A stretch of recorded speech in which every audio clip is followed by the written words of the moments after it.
This is the Ielts listening test. You will hear a number of different recordings, and you will have to answer questions on what you hear. There will be time for you to read the instructions and questions, and you will have a chance to check your work. All the recordings will be played once only. The test is in 4 parts. At the end of the test, you will be given 10 minutes to transfer your answers to the answer sheet. Now turn to part 1.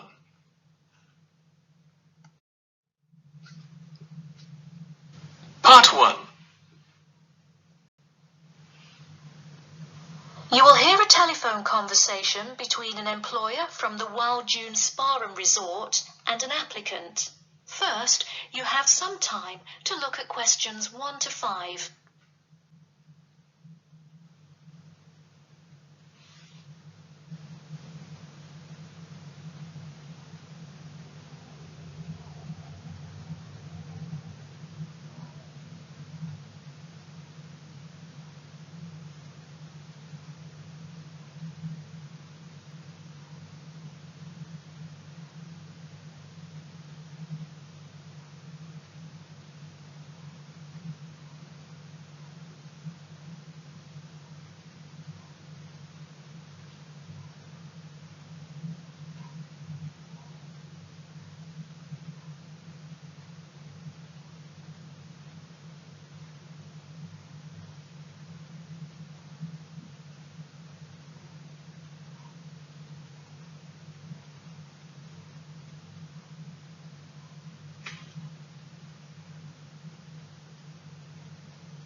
Now we shall begin.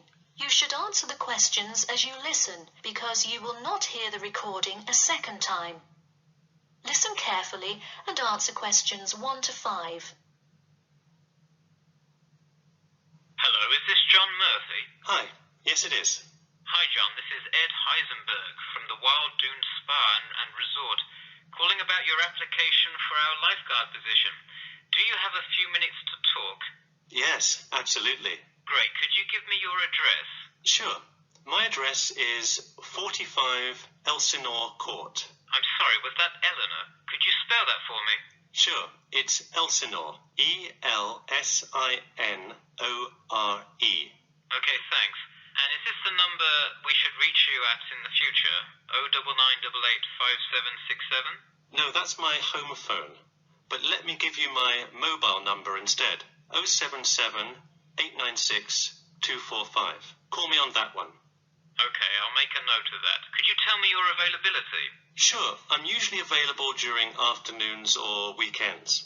I'd prefer not to be scheduled on weeknights because I work part-time as a waiter. That shouldn't be a problem, since we don't stay open very late anyway. And do you have any other employment experience? Yes, I've worked at a few other places.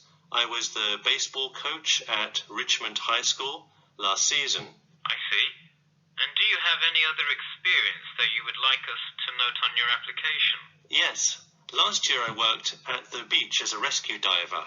Rescue diver? That sounds intense.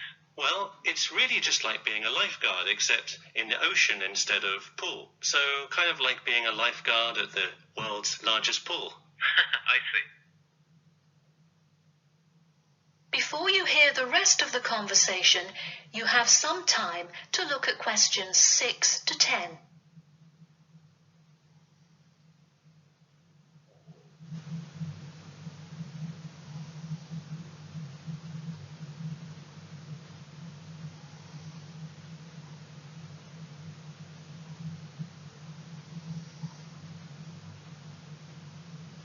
Now listen and answer questions 6 to 10. So could you tell me about the relevant skills you have? I'm guessing a lot given your experience. I'm CPR certified and have 2 years of diving experience. Great, it sounds like you are well qualified for this position. When does your CPR certification expire? I think in November, but let me quickly check my CPR card. Actually, it expires in October. Okay, so regardless, you have it through the end of the summer. When is your ideal time to work? Since I work in the restaurant on weeknights, I like weekends best, specifically Saturday mornings. I see. We do already have a lot of staff available on Saturdays, but I do need an early morning shift lifeguard. How early could you work Saturday morning? I can get there by 6 o'clock if need be. You'll be happy to know we open a little later than that, but I'll put you down for Saturday mornings here. Oh, awesome. I can't wait to get started. How about you come in next Saturday, the 12th? That sounds good. Great. We can figure out other shifts for you to work when you come in then. One last thing, just out of curiosity, where did you hear about us? I heard your ad on the radio while I was driving this morning. You know, I think you're the first person who has responded to our radio ads. It's almost always people who have seen us in the newspaper. Yeah, I don't have time to read through the newspaper every morning. I have plenty of time in the car to listen to radio ads. That makes sense. Well, thanks for your time, and we'll look forward to seeing you on the 12th.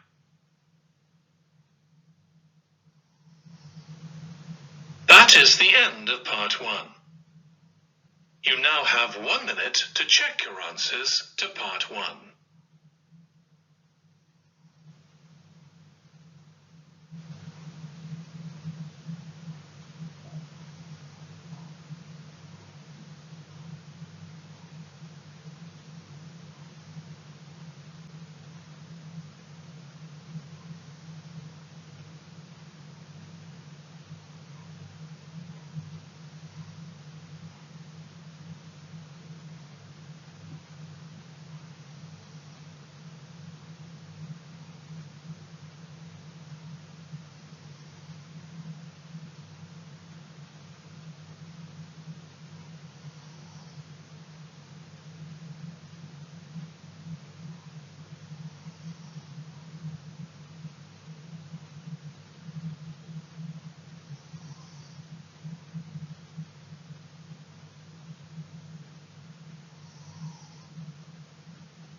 Part 2. You'll hear part of a free class about safety around campus. First, you have some time to look at questions 11 to 14.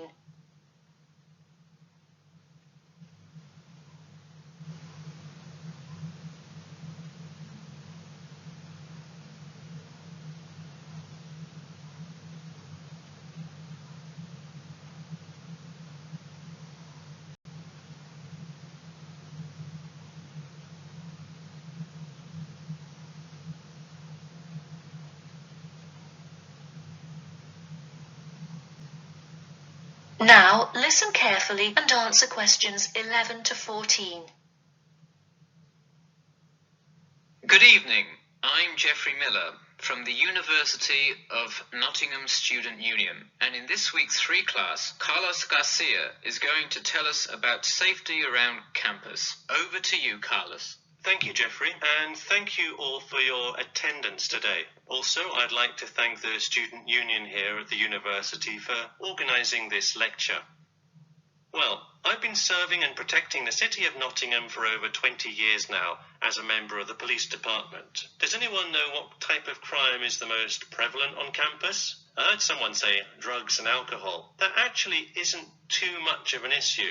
Violence? Nope. Actually, the biggest thing we worry about here is theft. The nature of crime on Nottingham's campus is quite different from that of the surrounding areas. Crime rates across the East Midlands are very difficult to control. We'd like to see the rate stay the same for this calendar year, but it has been increasing steadily over the past 3 years. On campus, however, I'm happy to say that the overall crime rate has fallen this year. You wouldn't think so if you've seen the extremely exaggerated stories in the media. The media has done nothing but cause more concern about crime in our area. Even the crime shows you see today are a little bit far-fetched, but at least viewers know they're not real events. We'd really like to see more factual news articles out there so the public can have a rational sense of the safety level of our society. Before you hear the rest of the talk, you have some time to look at questions 15 to 20.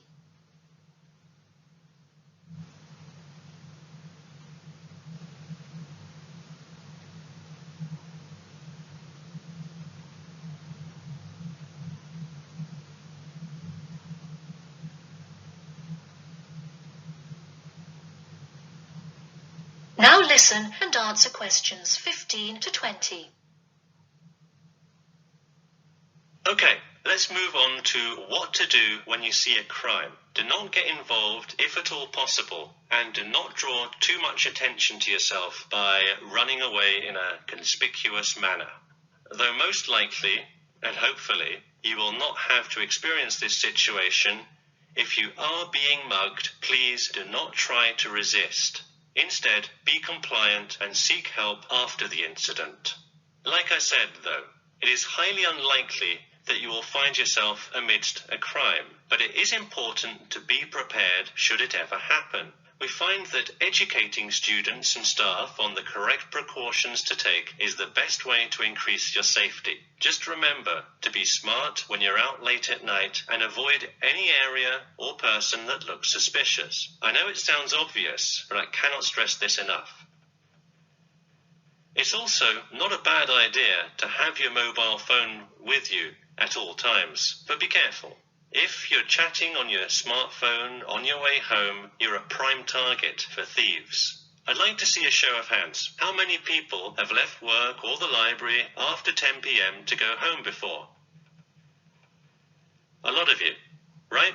If you do have to go home late at night, please don't walk home alone.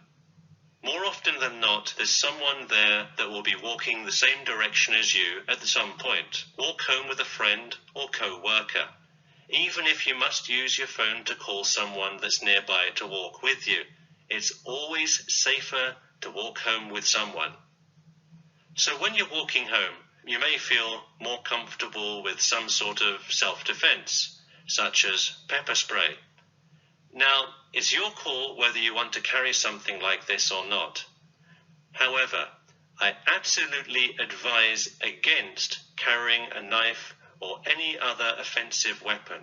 All too often, they can be used against you if you're disarmed, putting yourself in more danger.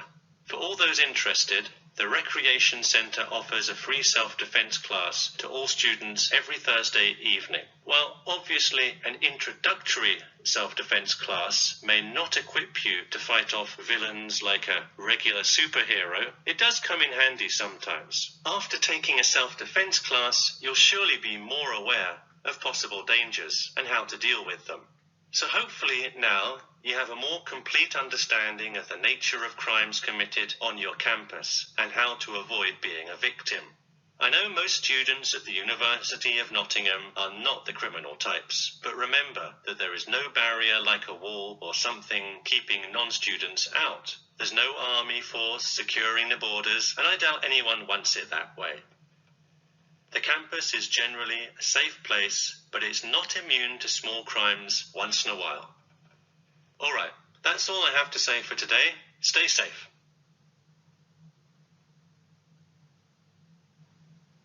That is the end of part 2. You now have 30 seconds to check your answers to part 2.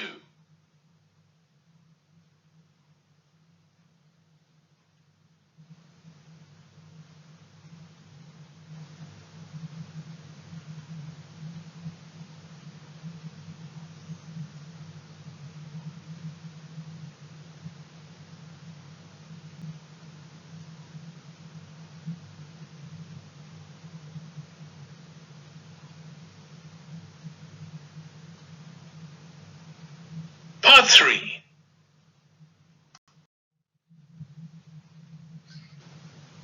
You will hear a student called Bobby talking to his tutor about the research project. First, you have some time to look at questions 21 to 23.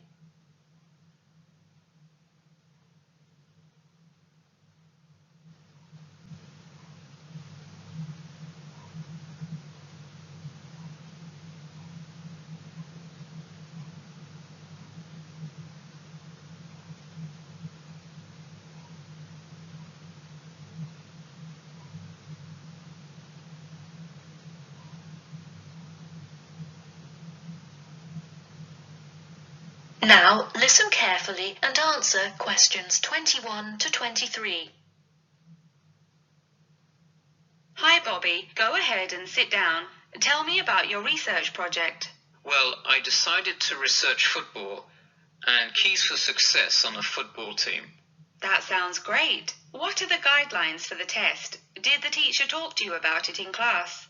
No, everything is on a handout that was passed out. It says that the first draft is due at the end of next week and the second and third are due later on in the month. I don't understand why we have to keep revising and fixing it. Is this assignment really that important? Well, this project is a major requirement for passing 11th grade English and will go on your permanent record. Oh, really? Does that mean it will affect what English level I am placed in next year? Well, not exactly.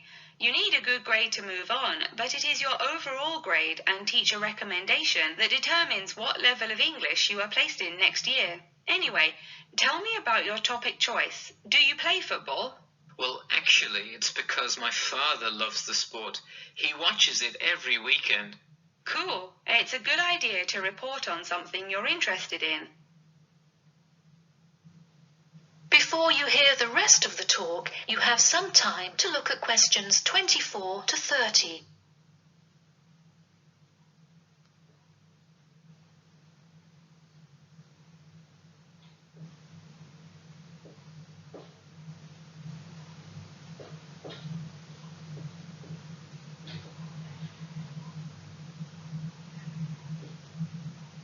Now, listen carefully and answer questions 24 to 30. I see you worked hard calling players and the head coach to talk, so let's see what information you got. Well, you have to listen carefully to the first call on the recording. It's really hard to hear because the background noise is louder than the person's voice. Yes, it is a bit tough to discern. I'm afraid the player's answer is too short as well. You will have to interview him again and try to get him to give a better answer.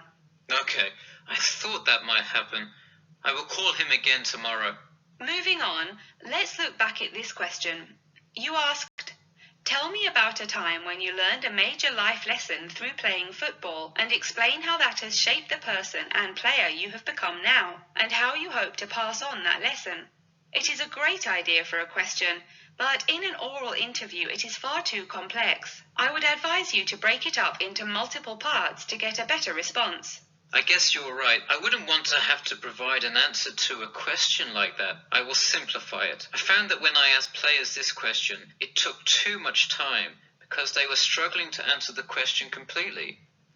In fact, this is the question Joe Billings was answering when the tape ran out. He did tend to ramble on all the questions, didn't he? He sure did. I would recommend that when you go back and interview players again, that you use a more sophisticated recording device. This recording is spotty, which indicates that the equipment wasn't working consistently. Okay, I guess it probably wasn't the best idea to use the sound recorder on my phone. Hey, could you give me some feedback on the content of the report itself? Sure. Let's start by focusing on your topic. While I like that you chose to cover football, it seems inexplicit.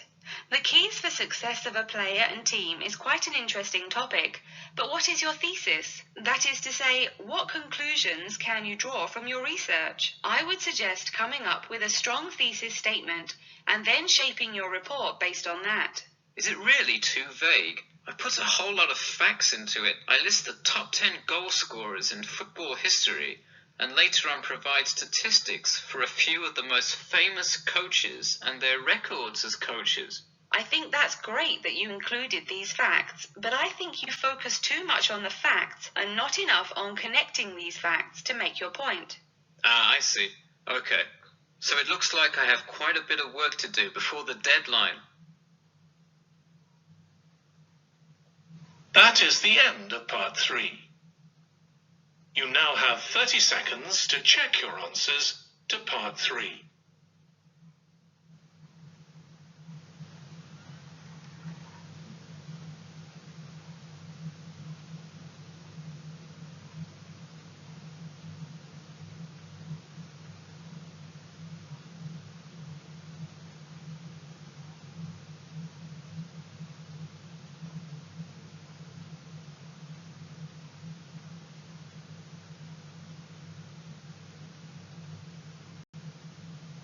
Part 4. You will hear part of a lecture about how to give a quality speech. First, you have some time to look at questions 31 to 40.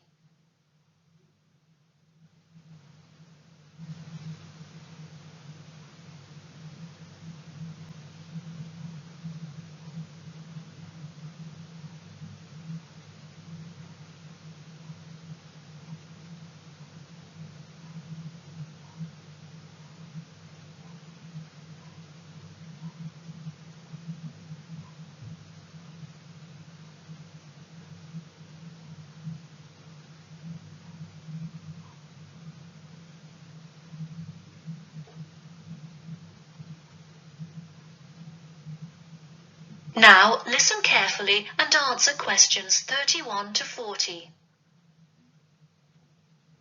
Good morning. Today I am going to cover the daunting task of giving a quality speech, a thought that makes most of us cringe. In fact, 90% of all people feel nervous about public speaking, about 10% of whom are described as genuinely terrified. Hopefully, when we are finished here today, you all will be in the 10% of the population who do not feel nervous at all. Did you know that lecturers tend to get more nervous if the speech they are giving is an important one? It makes sense, right? You probably wouldn't be nearly as nervous to address your residence hall about the proper use of the recycle and compost bins as you might be if you were asked to give the graduation speech to your entire 5,000 student class. So what is it that makes some people completely comfortable in front of crowds? Some people think that the ability to give a good speech is a gift that others are simply born with. This is almost never the case. Public speaking can be learned with practice. The first most important thing you can do to improve your confidence in delivering a speech is to prepare a quality speech. Honestly, while the content of your speech is relatively important, the audience will really only remember the last sentence you say. It is a good idea to structure the rest of your speech to lead up to this last point to really drive your message home. This is a good way to ensure that your speech is well organized.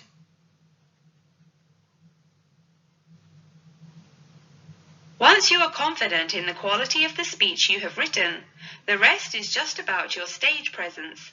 Let's go through some do's and don'ts of public speaking. First, you want to command the attention of the room.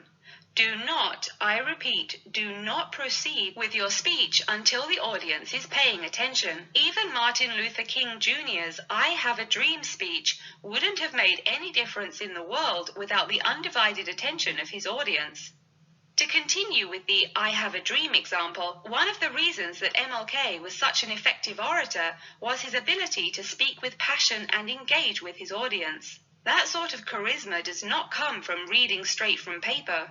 Don't get me wrong, it is a good idea to write your main ideas down on a note card, sheet of paper or something, but one factor that will consistently lead to a boring, forgettable speech is writing down your entire speech. Do not write your full speech down. If you are constantly reading your paper, you are not making eye contact with your audience, and thus failing to really express the feeling that goes with your ideas.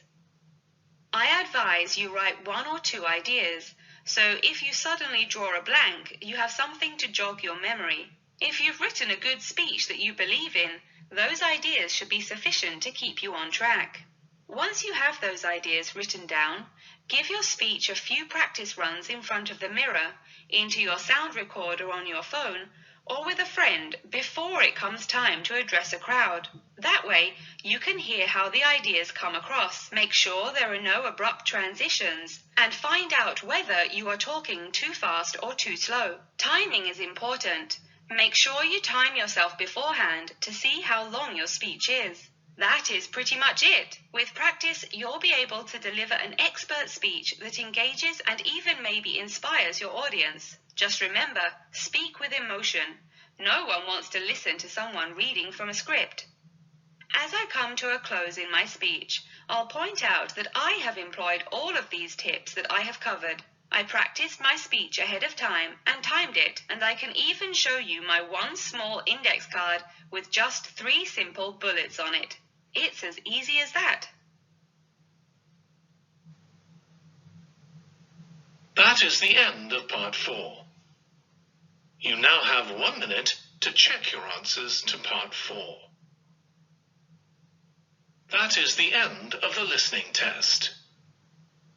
In the Ielts test, you would now have 10 minutes to transfer your answers to the answer sheet.